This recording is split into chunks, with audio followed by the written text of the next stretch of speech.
membros da Liga de Leigos Luteranos do Brasil, todas as servas, jovens, toda a igreja. Alegria, mais uma vez, a gente poder estar aqui na live do nosso projeto Conectando Gerações. A gente está aí já no 8º estudo, tá? Com base nesse livro aqui, tá? O Mito da Geração Millennial. E hoje a gente vai ter a oportunidade aí de estudar mais um capítulo 8, sobre mentoria. Então, eu sou o Leonardo, o atual vice-presidente de educação da Liga de Leigos, e é com muita alegria que a gente está continuando a condução desse projeto com os irmãos da diretoria da Liga e os nossos pastores convidados. Hoje está aqui comigo, eu quero chamar para dizer boa noite, falar um pouquinho aí com vocês, o nosso vice-presidente de comunicação, o Júlio. Boa noite, Júlio, bem-vindo.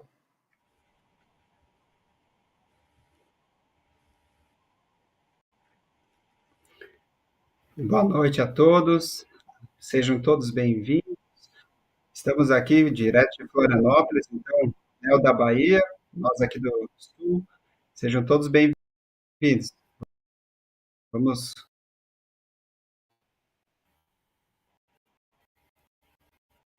Do Júlio, deu uma travadinha ali, a internet do Júlio. Então, quem está sempre comigo acompanhando essas atividades também, nosso querido pastor conselheiro, pastor Cláudio. Boa noite, pastor Cláudio, bem-vindo. Boa noite, Léo, boa noite, Júlio, boa noite, queridos amigos, pastor César, que será o nosso preletor nessa noite, um assunto tão interessante que é sobre a mentoria. Que Deus abençoe a todos nós, e nós, logo de início, já fazemos uma oração, e logo passamos então a palavra para o pastor César. Nós vamos orar. Bondoso Deus, somos-te gratos porque através da tua graça e do teu amor sustentas a tua querida igreja aqui neste mundo. Agradecemos pela 3LB, por sua diretoria, por todas as ligas, por todos os leigos e pastores que inspiram gerações a amarem o Salvador Jesus Cristo e a colocarem seus talentos e dons a serviço do teu reino. Reconhecemos, Senhor, que a obra da tua igreja não é para um ou dois, mas para todos os membros. Pedimos que tu despertes em nossos corações o senso de responsabilidade de identificar, nutrir e preparar aqueles a quem tu tens chamado para posições de liderança e serviço na tua igreja. Dá-nos olhos para ver o potencial onde vemos inexperiência.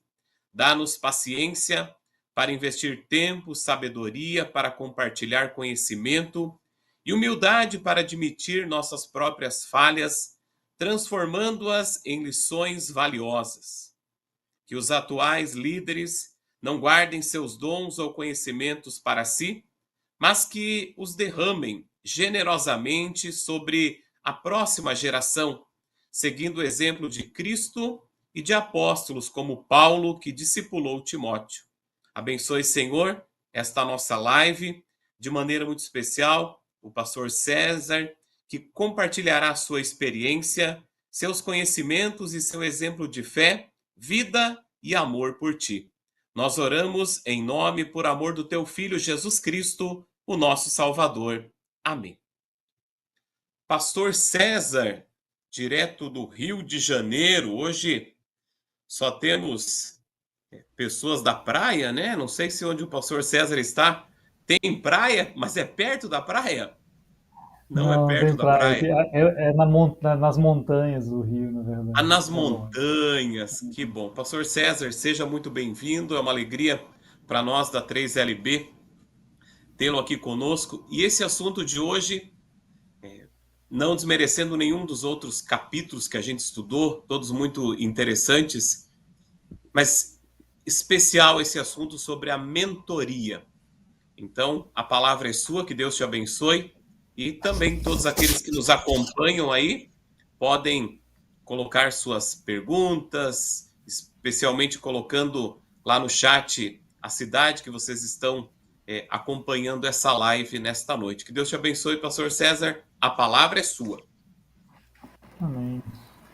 Obrigado, muito obrigado pelo convite, né, pelo convite para participar desse projeto, para estar aqui essa noite também, conversando sobre esse assunto realmente importante, intrigante e desafiador, né? Não é coisa simples, não. E eu tenho esse tempo para conversar aqui, eu vou usar justamente para, no caso de alguém que vem fazendo a leitura do livro, né, que já fez a leitura do livro, que essa pessoa possa se lembrar do que foi discutido aqui no capítulo 8, né, sobre mentoria, e se alguém não leu, que tenha vontade de ler, mas que já entenda também o conteúdo e o assunto de alguma forma, né? Lembrando, né, o livro trata justamente da diferença de gerações, tentando tratar mais especificamente dessa geração dos millennials, que é aquela que nasceu mais perto da virada do milênio.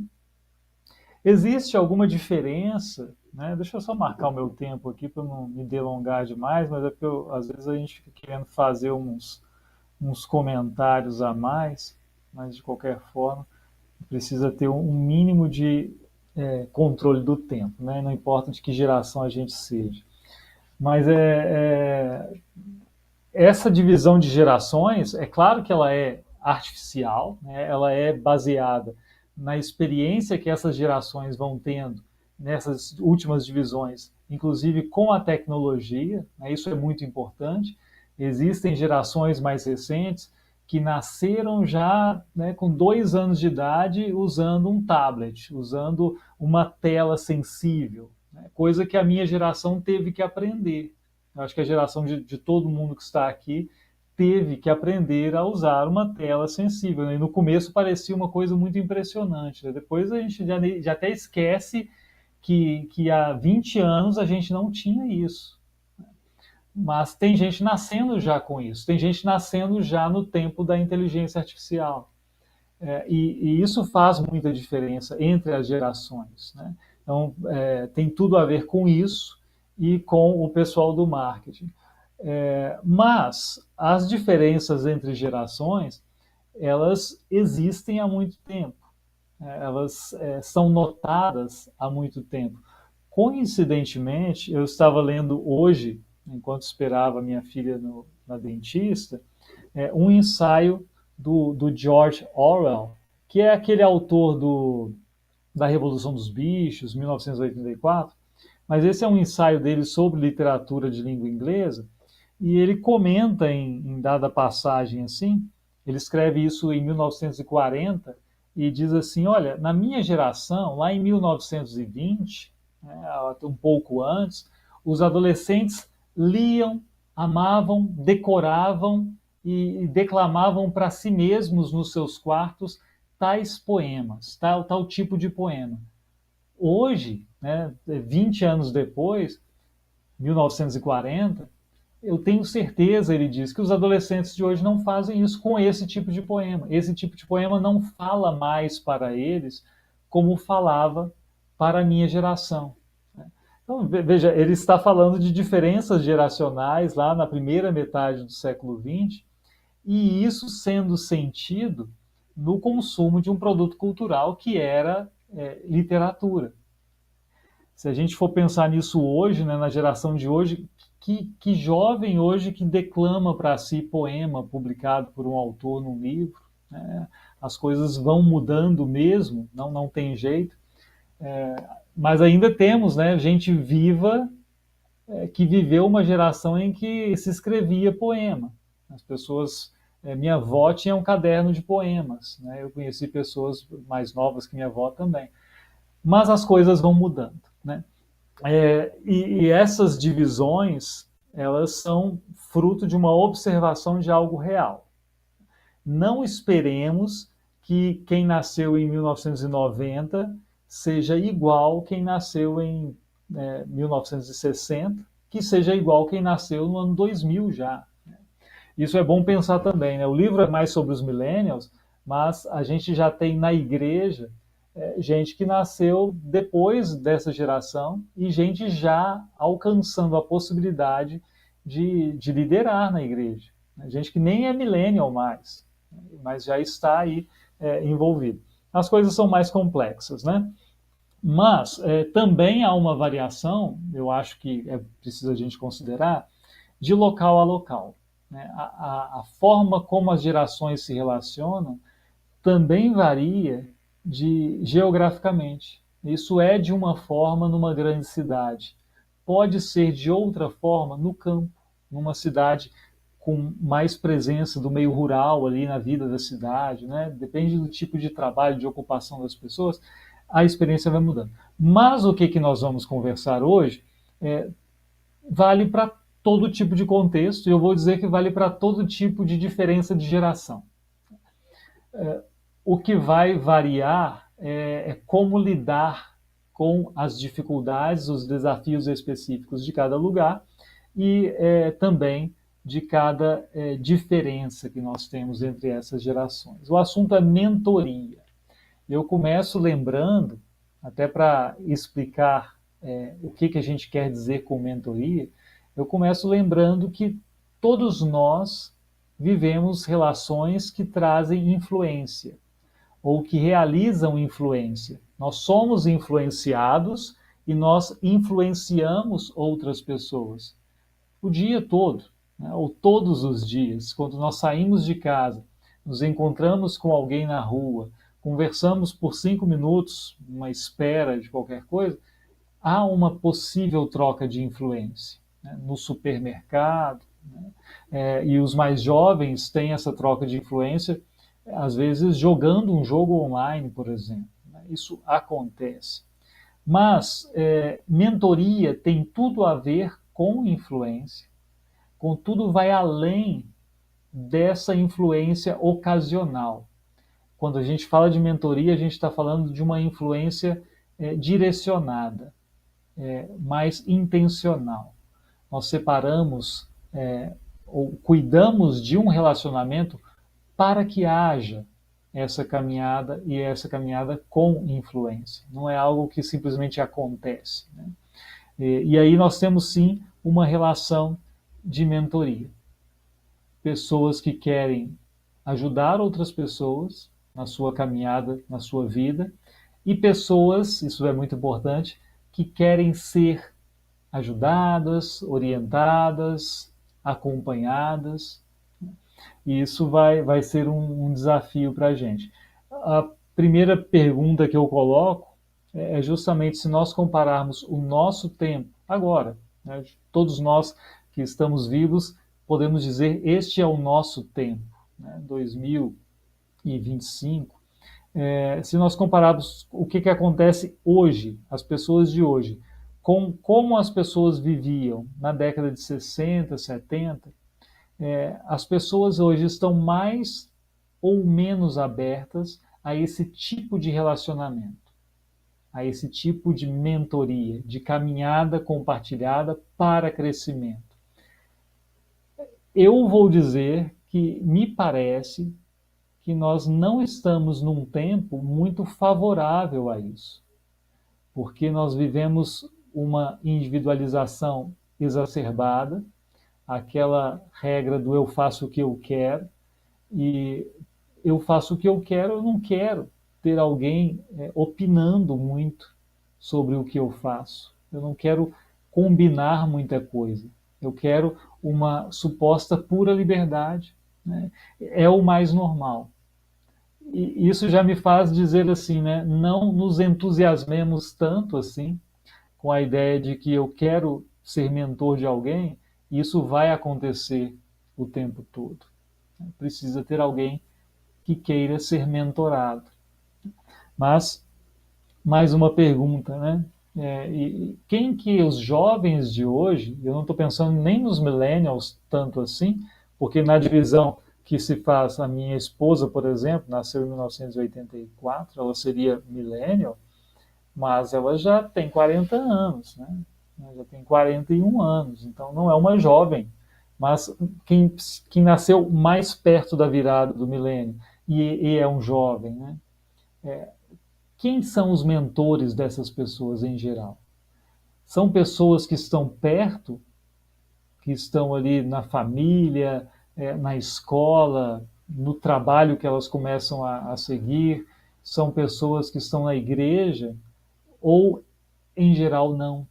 Eu acho que as pessoas estão procurando muito mais conselho, orientação, é, em pessoas distantes que conhecem somente mediadas por uma tela, no YouTube, por exemplo, nas redes sociais, do que nos relacionamentos presenciais e reais. Eu vou dizer porque é, muitos dos mentores dos mais jovens não são pessoas que conversam com eles, são pessoas que falam para todo mundo. Né? E eles simplesmente acompanham essas pessoas e têm essas pessoas como influenciadores. Né? Isso é desafiador. Né? Eu vejo isso como algo desafiador, né? Para a igreja, inclusive. É, é isso, né? Então nós não vamos ter aqui nenhuma fórmula mágica para reverter o quadro e dizer assim, não, mas nós temos o jeitinho aqui de fazer com que a mentoria aconteça, com que as pessoas queiram e que funcione. Nós não temos isso. Nós temos alguns indicativos de preparação para que isso possa acontecer no caso do acolhimento. Né? Isso acontece e não é bom, a gente perde a oportunidade. Né? Mas a gente vai poder conversar sobre isso depois. No livro, né, os autores então dividem em 3 tópicos aqui, 3 pontos de atenção sobre esse processo de mentoria. O primeiro é sobre a necessidade de investimento para que a mentoria aconteça.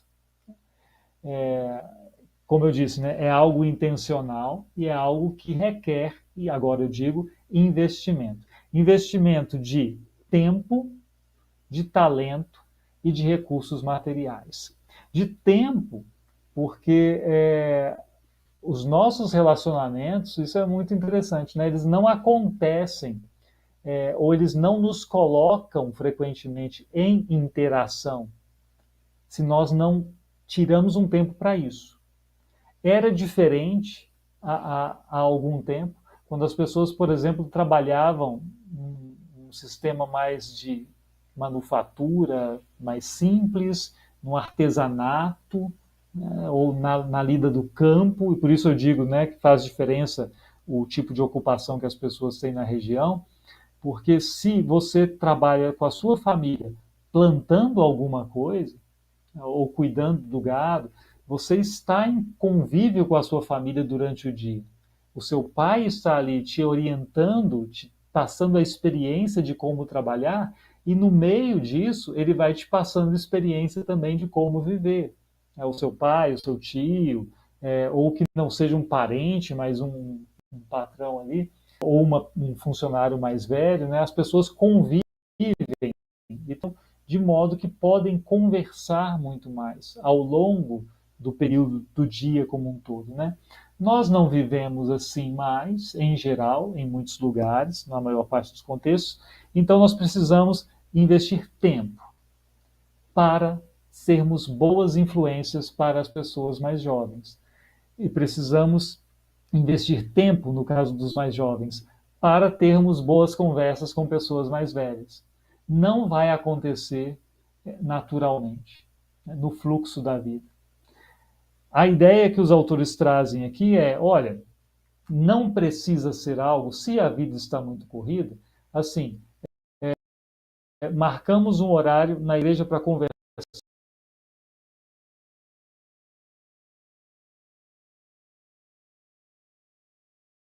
de 2 às 3. Não precisa.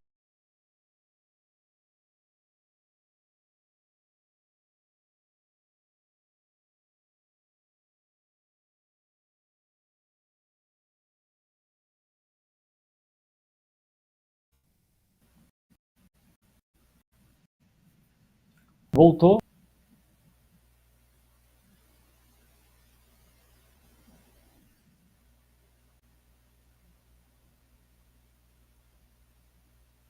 Ou não? Não sei se voltou ou se travou de novo, né? Sério? Ou o áudio está indo e o vídeo não?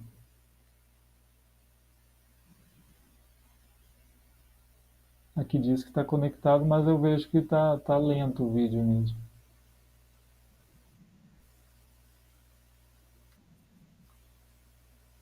É? Bom, vou falando aqui, qualquer coisa vocês me dão notícia. Né? Por enquanto vamos tentar conversar. Então é isso, né? Eles dão essa ideia de tentar aproveitar. Né? Você vai jantar com a sua família, convide essa pessoa que é mentorada por você para jantar com vocês.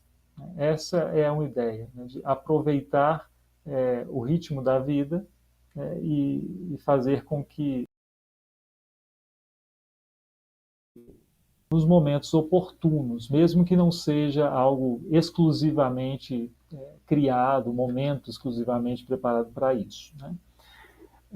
Agora, investir talento também, eu acho muito interessante essa ideia, que é aquela compreensão de que todos nós temos alguma habilidade que pode ser útil para pessoas. Né? Pessoas que, por exemplo, numa geração um pouco mais vivida, as pessoas costumam ter habilidades manuais que as gerações mais novas precisam aprender, né? E não têm aprendido tão costumeiramente com os seus pais. Há jovens, por exemplo, jovens homens de 30 anos que não aprenderam a trocar um chuveiro. E esse tipo de habilidade pode ajudar a estabelecer vínculos entre pessoas de gerações diferentes. E o contrário também, né? Uma pessoa que quer viver uma relação de mentoria e que é mais jovem pode também contribuir com alguma habilidade que tem, às vezes, por exemplo, com tecnologia. Acho que o vídeo continuou travado aqui. Né? Esperemos que funcione. Esse é um caso, né? Esse é um caso de que nós precisaríamos de ter, talvez, este que fala aqui, mais habilidade com tecnologia, e não tem, e devia ser mentorado para aprender a evitar essas situações, se é que há como evitar. Né? E uma pergunta que é bom a gente pensar nessa ocasião é que habilidade nós temos que podemos usar para favorecer as relações de mentoria. Eu acho que quase todo mundo tem. Né? Quase todo mundo tem. É uma questão só de pensar. E a coisa do investir recursos, dinheiro, investimento material, é porque para que as conversas aconteçam, por vezes nós vamos fazer convite para a pessoa mentorada. Eu vou convidar para tomar um café, eu vou convidar para jantar, e isso vai envolver algum custo, que não precisa ser nada alto, mas eu preciso estar disposto a, a gastar com isso. Né? Eu não vou convidar a pessoa assim, vamos conversar e você paga o seu, eu faço o corte. É uma questão de cordialidade. Eu estou dizendo que eu vou pagar por isso. Né? Não precisa também pensar em nada dispendioso. Né? A gente acomoda, da mesma forma que a gente acomoda a pessoa ao nosso tempo e nos acomodamos ao seu tempo, nós também fazemos isso quanto às finanças. Sigo ou não sigo? Diz que eu estou conectado, né?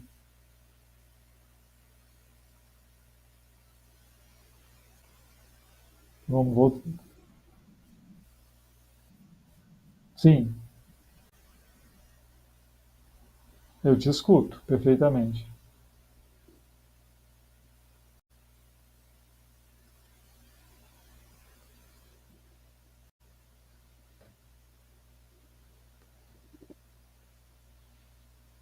Agora eu não sei o que está acontecendo, né? Eu posso tentar descobrir.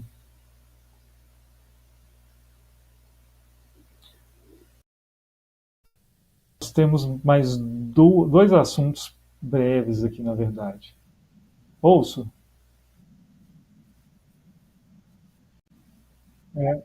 É, tá. A imagem está uma coisa meio estranha, né? Parece que trava e depois acelera. Mas vamos lá. Vou tentar ser breve aqui, mais resumido, então, nos dois outros tópicos, até porque eles são bem tranquilos, né? Uma coisa é a da aprendizagem, a ideia de que há uma troca na relação de mentoria, né? A pessoa mentorada vai aprender alguma coisa, e não somente por meio das palavras. Não se trata simplesmente de uma aula. Mentoria não é aula, né? Mas é convívio que ajuda a pessoa a caminhar. Com conversa, mas também com exemplo. E a gente lembra de que Cristo foi para nós também um exemplo, né? A gente pode até lembrar de Lutero falando de Cristo como dádiva, e primeiro eu preciso receber Cristo como dádiva, entender o que ele fez por mim, em meu favor, por amor, por graça, mas eu também recebo a Cristo como exemplo e aprendo a partir da vida de Cristo. E na relação de mentoria, há um pouco desse aprender por meio do exemplo também. Uma diferença é que, enquanto Cristo é perfeito o tempo todo, então nós só temos de Cristo bons exemplos, o melhor exemplo, quando se trata da gente, a gente erra. Então, a pessoa que nos acompanha e que vê o nosso exemplo também vai ver a gente errar.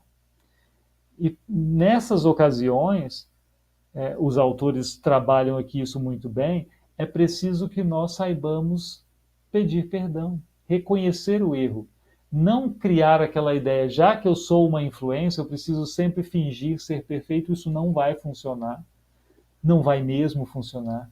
Então, o caminho é que nos erros nós sejamos exemplo de arrependimento, né, de reconhecimento. Por fim, eles tratam da abertura para liderar, né? Se nós fazemos a mentoria de alguém, essa pessoa vai caminhando, vai crescendo, chega um momento em que ela pode dar um passo além na vida da comunidade cristã e ser líder de algum grupo em alguma situação.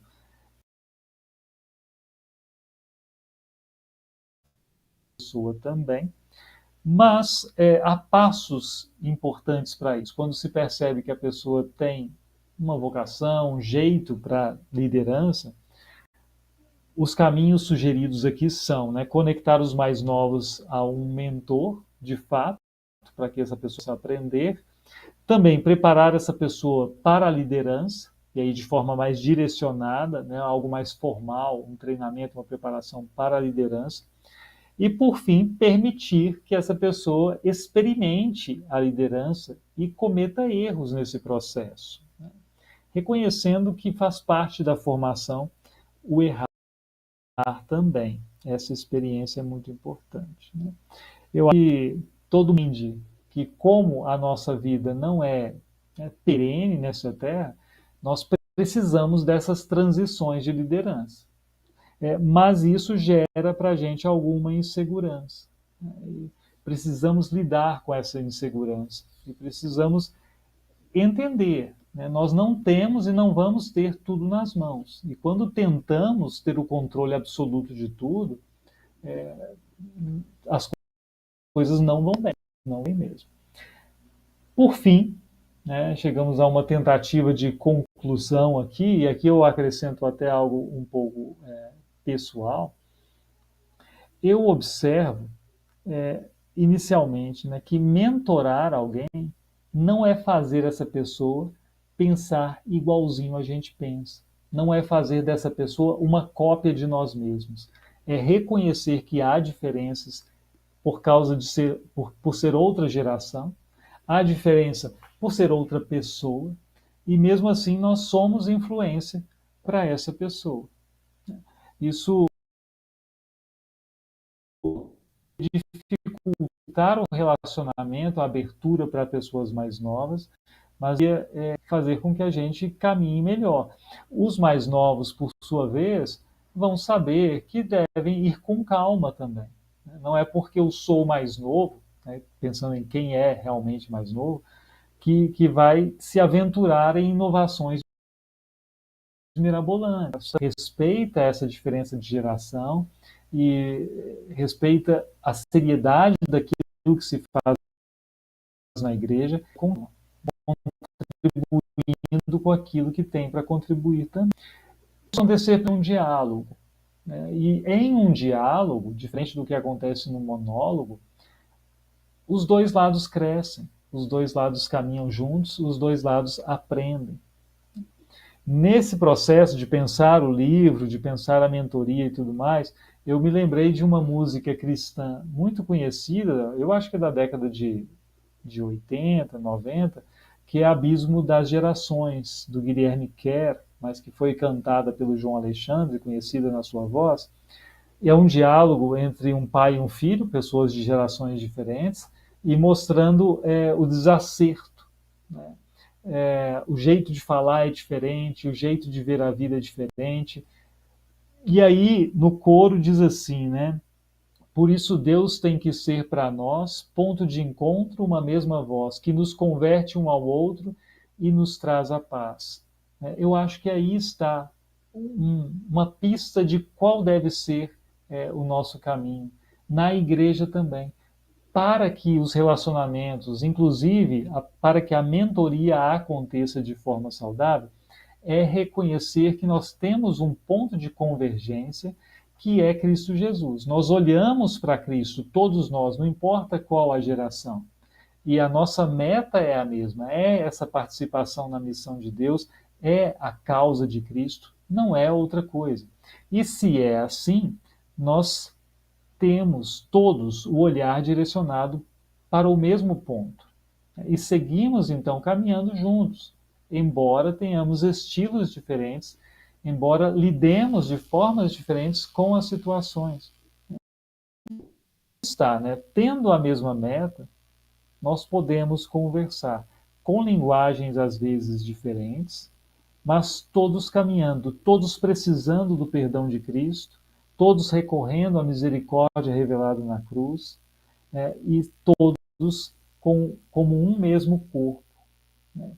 Nós não vamos ser, mas partes do mesmo corpo.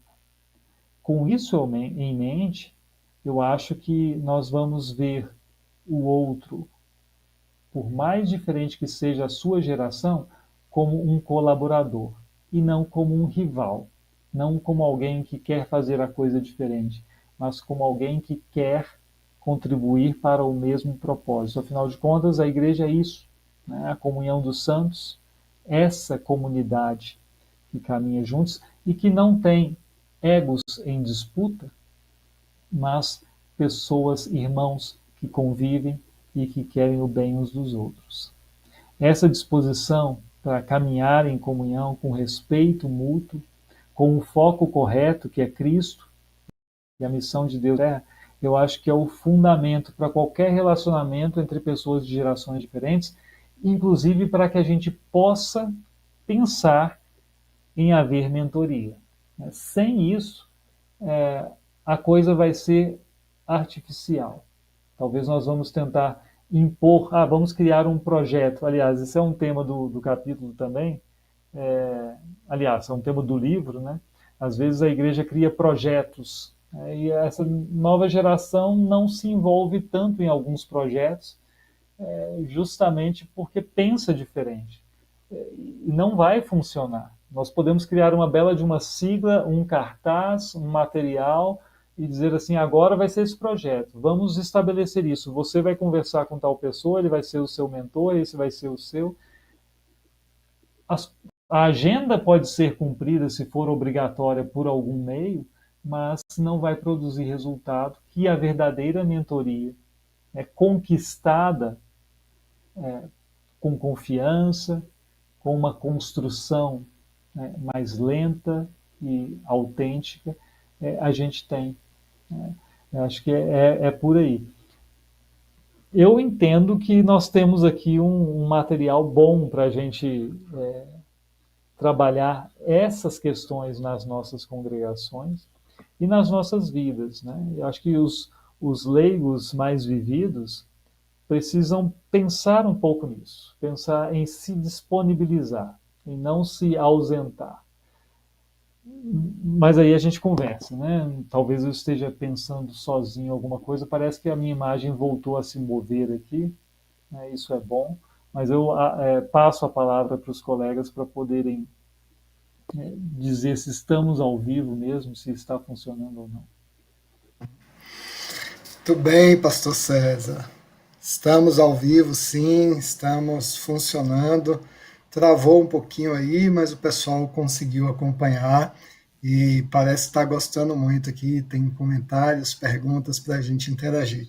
Eu, particularmente, achei muito bacana as reflexões, o modo como o senhor apresenta aí essas ideias sobre mentoria. É, de fato, um desafio enorme nesse tempo, né, que a gente vive, onde talvez a gente esteja sendo mais influenciado pelas mídias, pelas pessoas distantes, pelos influencers, do que pelos que estão ao nosso lado, os bancos da igreja.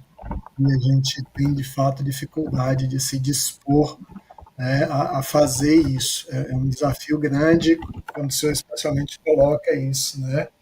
É preciso se dispor a ser mentor e a ser mentorado. Um grande desafio.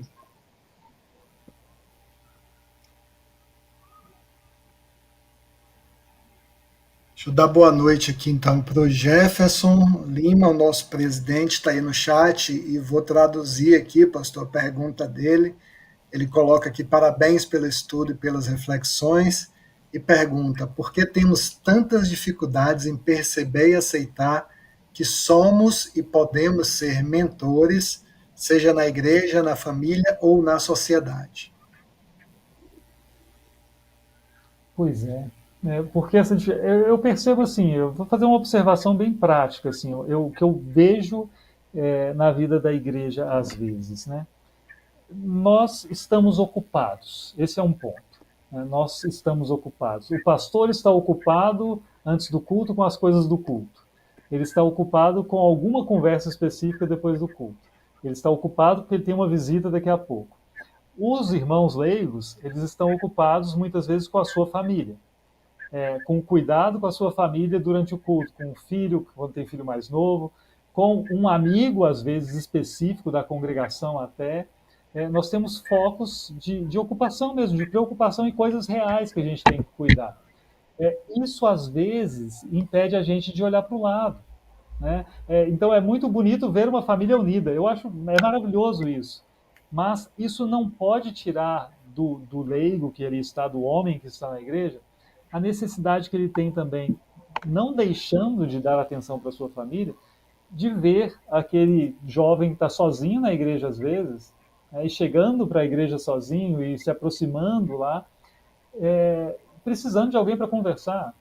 Né? Eu acho que o livro até sugere isso, né? Traz essa pessoa para junto da sua família. Ele não fala de igreja especificamente, de estar na igreja, mas eu digo isso aqui, né? Tem um jovem sentado, não é para você deixar a sua esposa, seus filhos ali e ir lá sentar no.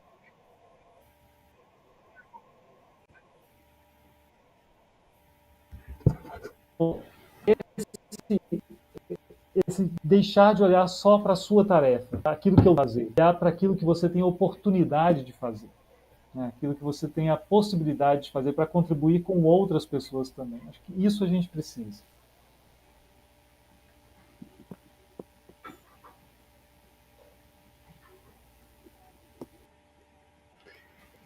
Júlio. Eu agradeço o pastor pela mensagem, reflexão, nos faz pensar muito, né? A mentoria é muito útil porque eu penso assim, a vida é muito curta para a gente aprender tudo sozinho. E é saudável e muito edificante a gente aprender vendo, principalmente participando, tanto com pessoas mais velhas, quanto aprendendo e compreendendo aqueles que vieram depois Agora de eu nós. fiquei sem ouvir vocês, não sei porquê.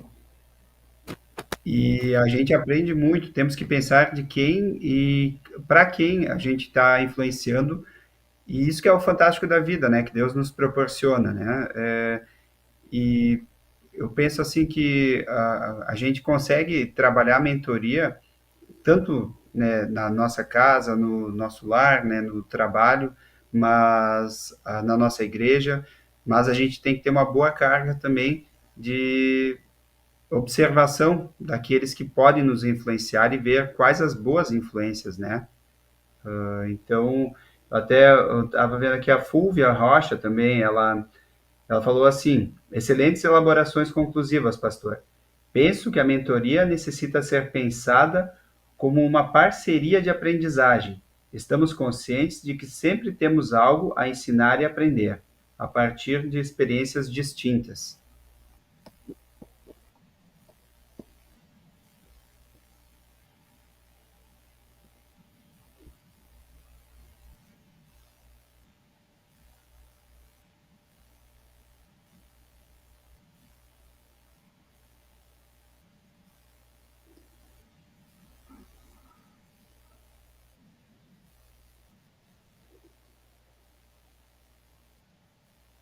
Ah, o microfone do Acho, Leonardo está mudo. Agora acho que vai voltar. acho que o pastor César ficou sem ouvir o Júlio aí, né? Nos comentários.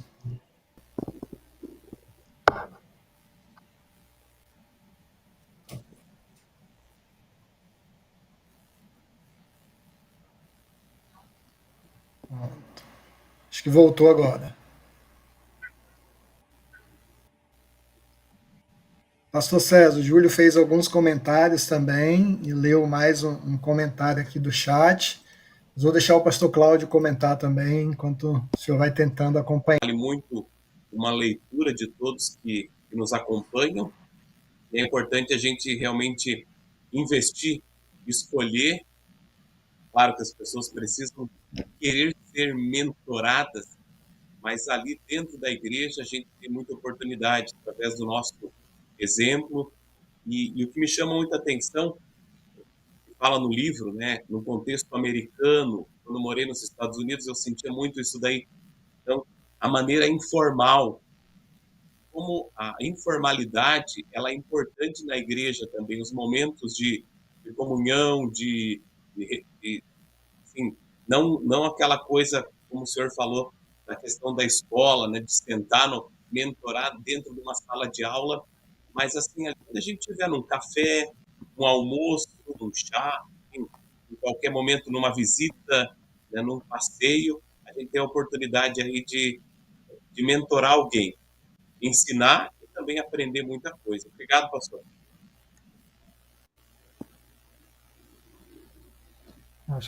Eu escutei, agora aqui funcionou.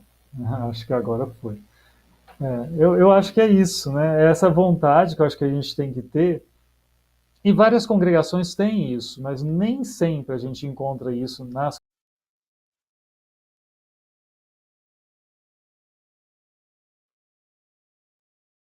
cultivar essa vontade de integração, né, de agregar, de caminhar junto, de não ter a vida da igreja como algo, né, cada um na sua, a gente só se reúne para o culto e canta junto, mas não consegue conversar, interagir depois. Né? Essa vontade de integração precisa existir. Isso acontecendo, isso existindo, acho que as coisas caminham.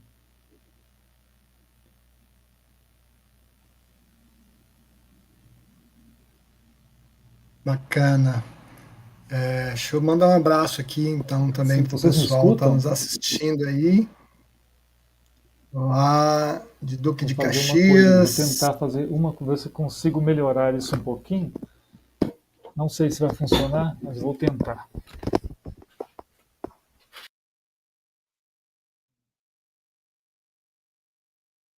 O André Mitman, sempre aqui com a gente, lá de Curitiba. Nosso vice-presidente de administração também, o Volney, está por aí, lá de Cacoal. Boa noite, Volney. O pessoal lá de Uberlândia, Minas Gerais. Quem mais? A Fúvia, que falou, o Júlio leu o comentário aí, está em Simões Filho, Bahia. Tem mais gente lá de Ji-Paraná, junto com Jefferson, Cuiabá, Mato Grosso. Bem-vindos, pessoal. Obrigado pela interação e participação de todos vocês aí. Tem aqui, pastor, um comentário do Elias. Assim, pastor, na organização da congregação, não pode deixar de criar um grupo de recepcionistas para fazer esse papel de acolhimento aos visitantes. Isso também está no escopo aí do trabalho com a mentoria, a recepção, o acolhimento dos visitantes.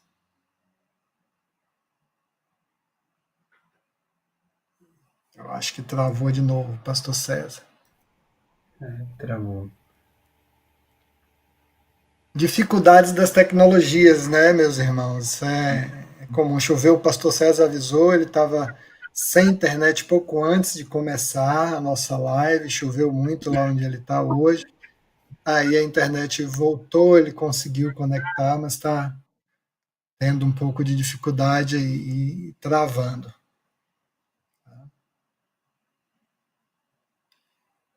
Tem também o Júlio, comentário pastor do Cláudio. Valnei, né? No mundo apressado, muitos chegam quando o pastor e oficiantes já estão na porta da igreja. E no cantar do último hino já saem. Aí o convívio ele fica comprometido, né, Valnei? Ele acaba, né, Leonardo, pastor, ele acaba por mingar, né, vamos dizer assim, né? O bom é ficar um pouco depois ou muito depois, como acontece em muitas congregações, a pessoa começa a interagir, começa a ver os outros e crescer em comunhão na congregação. E isso eu acho que é a parte mais saudável que tem, né, o convívio dos irmãos, quando a gente consegue interagir e vivenciar um pouco da vida de cada um. E aí, realmente, a palavra congregação, ela passa a fazer sentido, né? Com certeza. O pastor César, depois vocês podem acompanhar os estudos que ele preparou, né? Então, ali ele fala sobre isso, de investir tempo para estar com pessoas, né? A gente muitas vezes se preocupa tanto com o tempo de fazer isso ou fazer aquilo, e o pastor César coloca da gente realmente investir tempo e separar, organizar o nosso tempo para estar com pessoas. Então, nessa vida corrida e apressada, a gente às vezes não pensa naquele tempo para estar com o pastor César, com, né, o Júlio, com o Léo, enfim, com aquelas pessoas. E isso é muito importante. E ele também fala da questão da tecnologia, né? Que como é importante a gente, às vezes, deixar ela de lado para poder estar pessoalmente com as pessoas aí. Acho que agora o pastor voltou. Acho que eu voltei. Eu atualizei a página aqui. Eu não Que sei bom. se comentaram, eu consegui abrir aqui no YouTube, ver algum comentário aqui. Vocês comentaram um comentário do Elias Correia Pedroso, sobre recepcionistas. Isso. Chegaram a falar sobre isso já? Pode comentar, pastor. Não, a única coisa que eu observaria seria o seguinte, né?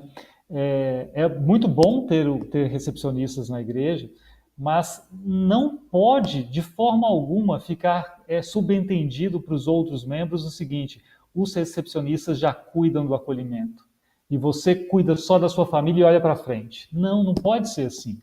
Porque a sensação que nós temos, e eu já tive essa sensação, chegando numa igreja, ninguém sabia, eu estava no seminário, ninguém sabia que eu era seminarista, é assim, a única pessoa que falou comigo foi o recepcionista. E aí você sente o seguinte, ele só falou comigo porque ele é o recepcionista do dia. E aí, assim, ninguém mais olhou para o lado para ver que alguém estava chegando ali, sabe? Não, não pode ser assim. Então, tem o recepcionista, ok, o recepcionista faz o seu papel, mas as outras pessoas da congregação não estão dispensadas de serem acolhedoras, de ajudar. O recepcionista pode te entregar o inário e dizer que tem banco para você sentar, mas quem vai te chamar para perto, para te auxiliar durante o culto, uma pessoa que é visitante com o inário ali, para conversar com você um pouco depois, não vai ser o recepcionista. Ele vai continuar recepcionando outras pessoas.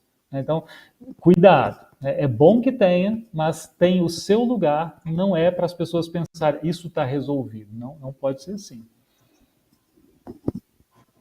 Verdade, excelente alerta, pastor. Às vezes a gente não se dá conta disso, né? Acha que já tem alguém para fazer essa função, então eu não preciso cuidar disso. É muito importante.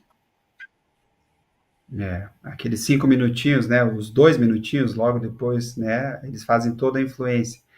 E até, apesar das nossas dificuldades técnicas hoje, convido, né, quem está aqui na live, quem vai assistir a live depois, né, porque tem bastante gente que assiste e deixa para assistir no outro dia, né, agora está nos afazeres, a seguirem o pastor César Mota Rios no Instagram, tanto no Instagram quanto no YouTube, no Facebook, tem muito material bom ali. Eu passei a semana ali assistindo vários vídeos e tem muita coisa elucidativa, tanto para aquele que está iniciando sua jornada, quanto aquele que já caminhou um bom pouco nas congregações, na igreja luterana. Então, tem muita coisa interessante.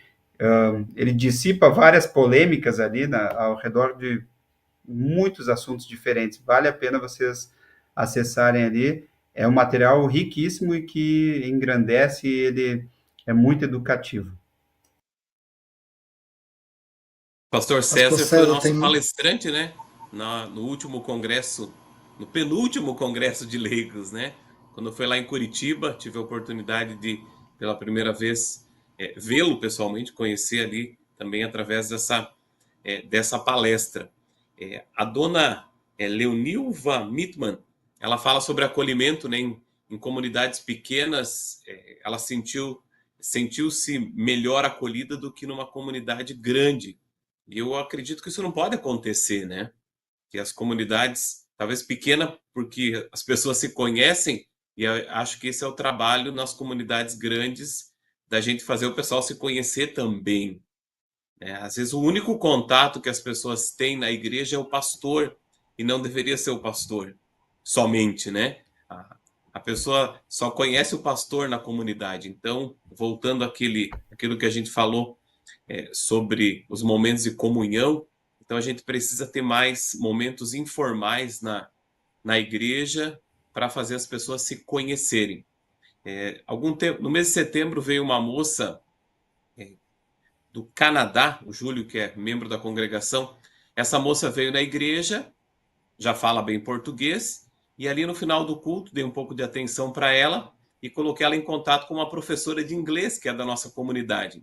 Então ali ela já acolheu, a outra já veio e acolheu, e essa moça veio pela primeira vez em setembro e faz 2 meses e meio que ela participa toda semana do nosso culto, né? Então a primeira impressão é que fica, né? Então a gente também, como pastores, como líderes, a gente precisa ter uma visão quando chega alguém na igreja, até para escolher pessoas, né? Pastor César, dá uma atenção para o Júlio, né? Que a gente ter essa visão. Então, é legal os leigos terem essa visão, os pastores também, da gente, se não puder dar aquela atenção, às vezes a gente não consegue, a gente escolher pessoas para dar uma atenção especial para quem está chegando na nossa igreja aí.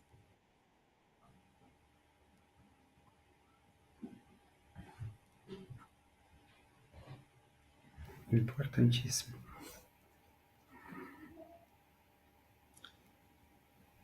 Léo, pode continuar? Pastor César, tem aqui acho que uma pergunta ainda, e pelo adiantado da hora, acho que se a gente responder ela e o senhor já puder fazer as considerações finais, talvez. O Jefferson diz assim, acho que para provocar os pastores aí, né? Pastor, pensando no compromisso dos homens dentro da organização da igreja para a realização do trabalho da igreja, podemos entender que o pastor deve ser visto como um mentor aos leigos? Pois é, de alguma forma, sim. Né? Ele exerce uma influência, isso com certeza, mas não pode se resumir a isso. Aqui tem um pequeno detalhe, né?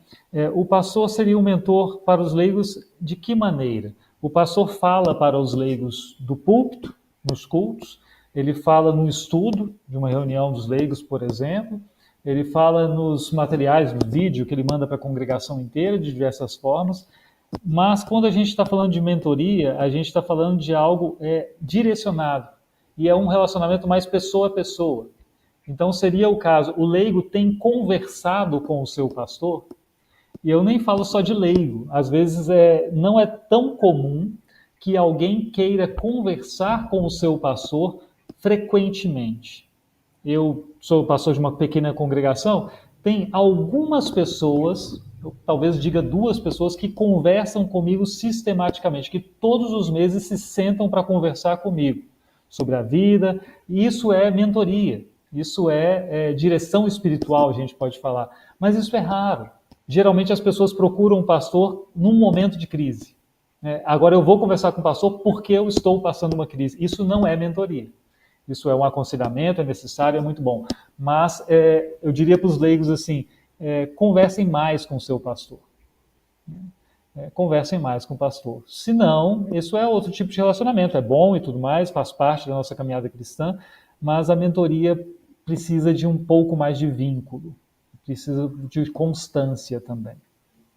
Nem que seja na sua caminhada, nem que seja no almoço, na sua casa, mas converse mais. Precisa conversar mais. Perfeito, pastor. É bem isso. A gente tem que conversar mais com os nossos pastores e com eles a gente aprende tanta coisa. Então, não há quem não possa aprender sempre um pouco mais. E como pastores, a gente tem uma vivência muito boa e consegue aprender bastante, tirar bastante proveito dessas conversas aí. Muito obrigado, pastor, pastores, meus queridos irmãos. A gente vai se encaminhando para o fim. O Léo pode finalizar e depois fazer os encaminhamentos para os pastores ainda. Obrigado. Pronto, pessoal. Eu quero só mais uma vez agradecer ao pastor César pela disponibilidade de ter preparado para a gente os estudos, né? Como o pastor Cláudio falou, quem não acessou, acesse o material. O projeto Conectando Gerações, pessoal, é assim, os pastores preparam estudos dirigidos aos homens, às mulheres, aos jovens. A gente disponibiliza esse material no Drive para toda a igreja. Então, vocês podem acessar, ler, estudar, ler o capítulo do livro, ficar bastante curioso, e aí a gente tem esse momento da live de diálogo com os pastores para tirar dúvida, para aprofundar mais o assunto. Tem sido muito bom, a gente chegou já no capítulo 8, tá? E no mês que vem teremos o capítulo 9. Quem vai estar com a gente é o nosso querido pastor presidente da igreja, o pastor Geraldo Schiller, discutindo o capítulo 9, Conquistando o Direito de Falar. Então, o pessoal pode já começar a ler o capítulo 9 do livro, O Mito da Geração Millennium, tá? Esse livro aqui que a gente já mostrou, o pastor César mostrou aí. Então, lê o livro e daqui a pouquinho a gente também disponibiliza o material de estudo que o pastor Geraldo está preparando e logo, logo a gente vai colocar no Drive, divulgar para toda a igreja, acessar o material, para a gente se encontrar nessa live com o pastor Geraldo, também na primeira terça-feira lá do mês de janeiro, dia 6 de janeiro, tá? Às 19h30 a gente conta com todo mundo. Então, muito obrigado a todos. Obrigado, Júlio. Obrigado, pastor Cláudio. Pastor Cláudio, suas palavras finais. Pastor César, suas palavras finais para a gente ir se despedindo aí. Só agradecer ao pastor César aí pelo empenho, pela dedicação nesse trabalho tão importante aí, que Deus abençoe a todos e usem esse material, tá? O material tá muito bacana para jovens, para mulheres, para os leigos, tá? É um trabalho bem bacana, um ótimo estudo para se fazer num grupo pequeno ou num grupo grande. Deus abençoe a todos vocês aí. Bom, eu mais uma vez agradeço, eu peço desculpas pelas falhas técnicas aqui, quase que realmente ia ficar sem internet mesmo, né? O pessoal estava apreensivo, faltavam 25 minutos mais ou menos, e voltou a internet por aqui, mas talvez não tenha voltado tão bem quanto esperávamos. Mas eu espero que, pelo que eu vi pelos comentários, né, quando a gente perceber que alguma coisa pode melhorar, façamos um esforço. Conversemos mais sobre isso e vamos melhorando e caminhando. É isso. Bênção de Deus e um grande abraço para todos vocês. Um abraço, boa noite. Abraço, pastor César. Boa noite a todos, pessoal. Até a próxima. Boa noite.